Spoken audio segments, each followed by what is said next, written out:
اعوذ باللہ من الشیطان الرجیم بسم اللہ الرحمن الرحیم۔ اللہ تبارک تعالیٰ کے نام سے شروع جو بڑا مہربان اور نہایت رحم کرنے والا ہے۔ آئی فور علم کے دیکھنے اور سننے والوں کو السلام علیکم۔ پیارے دوستوں، جنت اللہ تبارک تعالیٰ کی بنائی ہوئی وہ خوبصورت نعمت ہے جس کو نہ کسی آنکھ نے دیکھا اور جس کی آواز کو نہ کسی کان نے سنا۔ جنت ایک ایسا مقام ہے جس کو اللہ تبارک تعالیٰ نے پاکیزہ چیزوں سے بنایا اور اس میں پاکیزہ اور نیک لوگ ہی داخل ہوں گے۔ لیکن کیا آپ جانتے ہیں کہ دنیا میں ایک ایسا کتا بھی ہے جو اپنی اصل کے اعتبار سے ناپاک اور نجس ہے، لیکن اس کے باوجود بھی اللہ تبارک تعالیٰ روز قیامت اس کتے کو جنت میں داخل فرمائے گا۔ پیارے دوستوں، کیا آپ جانتے ہیں کہ یہ کتا کون ہے اور اس کتے نے کون سا ایسا عمل کیا جو رب کو اتنا پسند آیا کہ اللہ تبارک تعالیٰ نے اس کتے کی ناپاکی کو بھی نہ دیکھا اور اس کو جنت کی بشارت عطا فرما دی؟ اور یہ کتا 300 سال تک کیوں سوتا رہا؟ پیارے دوستوں، ان تمام تر سوالات کے جوابات قرآن و حدیث کی روشنی میں آج کی اس ویڈیو میں ہم آپ کو بتائیں گے، لہٰذا آپ سے گزارش ہے کہ ہماری اس ویڈیو کو اینڈ تک ضرور دیکھیں گا۔ پیارے دوستوں، بروز قیامت جنت میں صرف وہ لوگ ہی داخل ہو سکیں گے جو اس دنیا میں اللہ تبارک تعالیٰ اور اس کے رسول کو راضی کر کے گئے اور قیامت والے دن کامیاب ہو گئے۔ جنت کے اندر کوئی بھی حرام اور نجس جانور داخل نہ ہو سکے گا۔ پیارے دوستوں، اسلام کے اندر کتے کو ناپاک اور نجس العین کس وجہ سے کہا گیا ہے؟ اس کے متعلق روایات میں آتا ہے کہ کتے کو 3 وجوہات کی وجہ سے نجس اور حرام کہا جاتا ہے۔ نمبر 1، کتے کے اندر یہ بری خصلت پائی جاتی ہے کہ یہ کتا ساری رات جاگتا رہتا ہے، اور جب اللہ تبارک تعالیٰ کی رحمتوں کا نزول ہونا شروع ہو جاتا ہے، اور وہ وقت شروع ہو جاتا ہے جب اللہ تبارک تعالیٰ کی رحمت چھم چھم برسنے لگتی ہے اور لوگ اللہ تبارک تعالیٰ کی عبادت کے لیے اٹھنا شروع ہو جاتے ہیں اور اللہ تبارک تعالیٰ کی عبادت میں مصروف ہو جاتے ہیں، اس وقت کتا اندھو ہو کے سو جاتا ہے۔ اور کتے کے اندر دوسری بڑی خصلت یہ پائی جاتی ہے کہ کتا ہمیشہ اپنے ہم جنس کو دیکھ کر نفرت کا اظہار کرتا ہے اور بھونکنا شروع ہو جاتا ہے، اور کتے کے اندر تیسری بری نہ کر سکے اور یہ بچا ہوا کھانا کسی اور کے کام نہ آ سکے۔ پیارے دوستوں، بات کرتے ہیں اس کتے کے بارے میں کہ جس میں یہ تمام تر خصلتیں ہونے کے باوجود بھی اللہ تبارک تعالیٰ اس کو جنت میں داخل کرے گا۔ پیارے دوستوں، جنت میں داخل ہونے والے کتے کا نام قطمیر ہے، اور یہ کتا اصحاب کہف کا کتا تھا۔ یہ کتا جنت میں کس طرح جائے گا، اس واقعے کا پس منظر کچھ یوں ہے۔ آج سے تقریباً 2000 سال پہلے شیر روم پر ایک جابر اور ظالم بادشاہ کی حکمرانی تھی۔ اس بادشاہ کا نام دقیانوس تھا، اور یہ جابر اور ظالم بادشاہ اللہ تبارک تعالیٰ کی وحدانیت کو چھوڑ کر بتوں کی پوجا کیا کرتا تھا اور لوگوں کو بھی بتوں کی پوجا کرنے کا حکم دیتا۔ اگر پورے شہر میں جو کوئی بھی بتوں کی پوجا کرنے سے انکار کرتا تو بادشاہ دقیانوس اس کو قتل کروا دیتا۔ ایک دن دقیانوس بادشاہ نے ایک ایسے شخص کو قتل کروایا جو اللہ تبارک تعالیٰ کی وحدانیت پر ایمان رکھتا تھا اور بتوں کی پوجا کرنے سے انکار کیا کرتا تھا۔ جب بادشاہ دقیانوس کے حکم کے مطابق اس نیک شخص کو قتل کیا جا رہا تھا تو اس وقت کچھ نوجوانوں نے یہ ایمان افروز منظر دیکھ کے اس نیک شخص کی روح کو لینے کے لیے آسمان سے فرشتے اس طرح نازل ہوئے جس طرح کسی کی بارات جاتی ہے۔ اس طرح جب اس شخص کو قتل کر دیا گیا تو فرشتے اس نیک شخص کی روح کو لے کر آسمانوں کی طرف چلے گئے۔ یہ روح پرور منظر دیکھ کر ان نوجوانوں کا ایمان بے جاگ اٹھا جو فرشتوں کے اس خوبصورت منظر کو دیکھ رہے تھے اور جن کی آنکھوں سے اللہ تبارک تعالیٰ نے پردوں کو ہٹا دیا تھا۔ اس طرح جب ان چند نوجوانوں نے ایمان کی طاقت کو دیکھا تو یہ بھی اللہ تبارک تعالیٰ کی وحدانیت پر ایمان لے آئے اور بتوں کی پوجا کرنے سے کھلے عام انکار کر دیا۔ ان ایمان لانے والے نوجوانوں کی تعداد کے متعلق حضرت علی رضی اللہ تعالیٰ عنہ ارشاد فرماتے ہیں کہ اس دور میں ایمان لانے والے نوجوانوں کی تعداد 6 تھی۔ پیارے دوستوں، جب ان 6 نوجوانوں نے بادشاہ دقیانوس کے سامنے اللہ تبارک تعالیٰ کی وحدانیت کا اقرار کیا اور بت پرستی کا انکار کیا تو بادشاہ دقیانوس جلال میں آ گیا۔ اس وقت بادشاہ دقیانوس نے ان 6 نوجوانوں کو 3 دن کی مہلت دی کہ وہ 3 دن کے اندر اندر اللہ تبارک تعالیٰ کی وحدانیت کو چھوڑ کر بتوں کی پوجا شروع کر دیں، ورنہ ان کو قتل کر دیا جائے گا۔ لیکن چونکہ یہ نوجوان اس منظر کو دیکھ چکے تھے،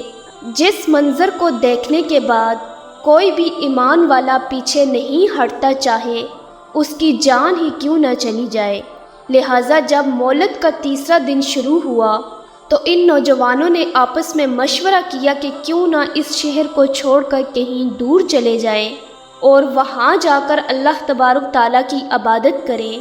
اور اس طرح اس بادشاہ کے قتل سے بھی بچ جائیں گے۔ چنانچہ مشاورت کے بعد یہ نوجوان اپنی ضرورت کا سامان باندھ کر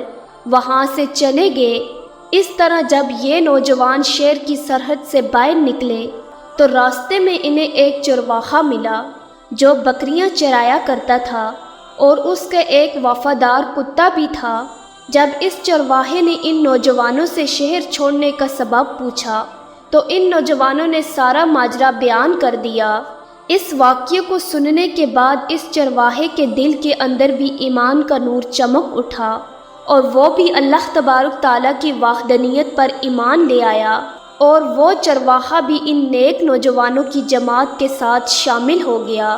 اس چرواہے کا ایک وفادار کتا بھی تھا جس سے وہ چرواہا بہت زیادہ محبت کرتا تھا، لہٰذا اس چرواہے نے اس کتے کو بھی اپنے ساتھ لے لیا اور یہ تمام نیک لوگ اپنے ایمان کو بچاتے ہوئے اس شہر سے روانہ ہو گئے اور دور جا کر ایک غار کے اندر ڈیرا لگا لیا۔ ادھر جب بادشاہ دقیانوس کو اس بات کا علم ہوا تو وہ اپنی فوج کو لے کر ان لوگوں کی تلاش کے لیے نکل پڑا۔ جب بادشاہ دقیانوس اپنی فوج کے ساتھ اس غار کے منہ پر پہنچا جہاں پر اصحاب کہف نے پناہ لے رکھی تھی، تو بادشاہ دقیانوس نے دیکھا کہ ایک شکاری کتا اپنے اگلے پاؤں پھیلا کر غار کے سامنے بیٹھا ہوا ہے۔ پیارے دوستوں، کتے کی یہ فطرت ہوتی ہے کہ وہ لوگوں کے ہجوم کو دیکھ کر بھونکنا شروع ہو جاتا ہے، لیکن اصحاب کہف کا کتا بادشاہ دقیانوس کی فوج کو دیکھنے کے باوجود بھی خاموشی سے بیٹھا رہا۔ جب بادشاہ دقیانوس کی فوج غار میں داخل ہونے لگی تو بادشاہ دقیانوس کہنے لگا کہ غار میں داخل ہونے کی کوئی ضرورت نہیں، کہ اگر غار میں کوئی ہوتا تو یہ کتا بھونکنا شروع کر دیتا، اور اس طرح بادشاہ دقیانوس اپنی فوج کو لے کر وہاں سے واپس چلا گیا، جیسا کہ اللہ تبارک تعالیٰ قرآن پاک میں ارشاد فرماتا ہے، اور ان کا کتا غار کے دہانے کے اندر اپنے دونوں اگلے ہاتھ پھیلائے پڑا ہے۔ پیارے دوستوں، اس طرح کتے نے اپنی بھونکنے والی فطرت کو چھوڑ کر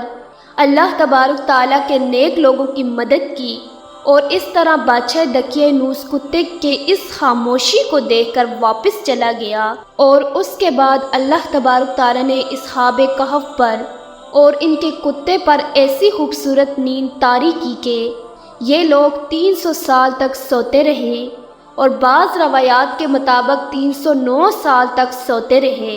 اس طرح جب یہ 309 سال کا عرصہ سوتے ہوئے گزر گیا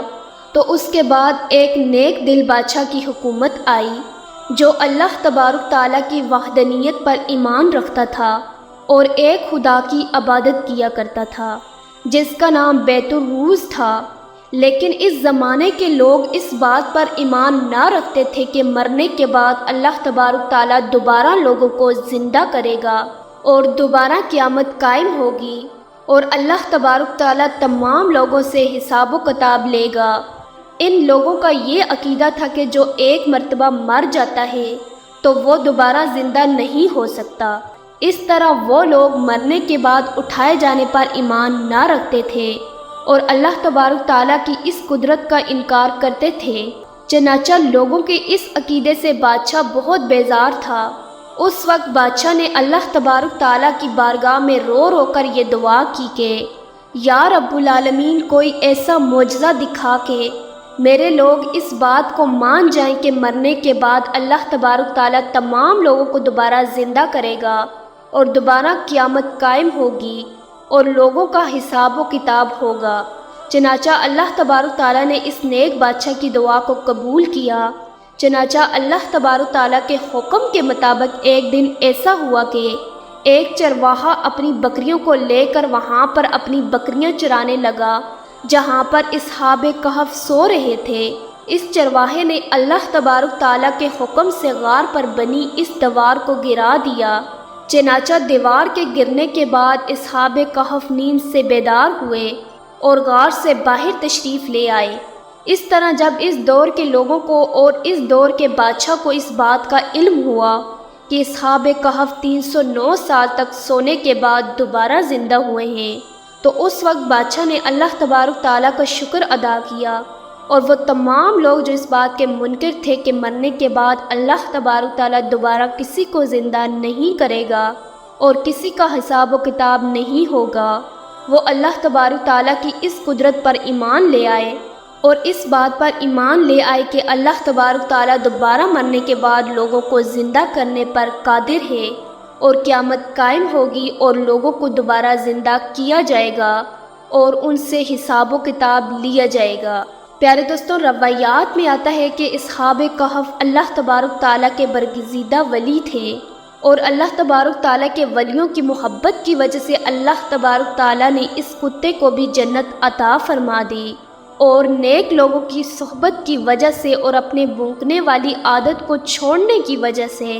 اللہ تبارک تعالیٰ نے اس کتے کو بھی ان نیک لوگوں میں شامل فرما لیا، اور اللہ تبارک تعالیٰ بروز قیامت اصحاب کہف کے کتے کو بھی جنت میں داخل عطا فرمائے گا۔ اللہ تبارک تعالیٰ سے دعا ہے کہ اللہ تبارک تعالیٰ اپنے نیک لوگوں سے محبت کرنے کی توفیق عطا فرمائے اور ہمیشہ سیدھے راستے پر چلنے کی توفیق عطا فرمائے۔ معزز ویورز، امید ہے کہ آپ کو ہماری آج کی ویڈیو پسند آئی ہوگی۔ اگر آپ کو ہماری آج کی ویڈیو پسند آئی تو ہمارے یوٹیوب چینل کو سبسکرائب کریں اور بیل آئیکن کو پریس کرنا نہ بھولیے گا تاکہ ہماری ہر نئی آنے والی ویڈیو آپ تک بآسانی پہنچ سکے۔ شکریہ۔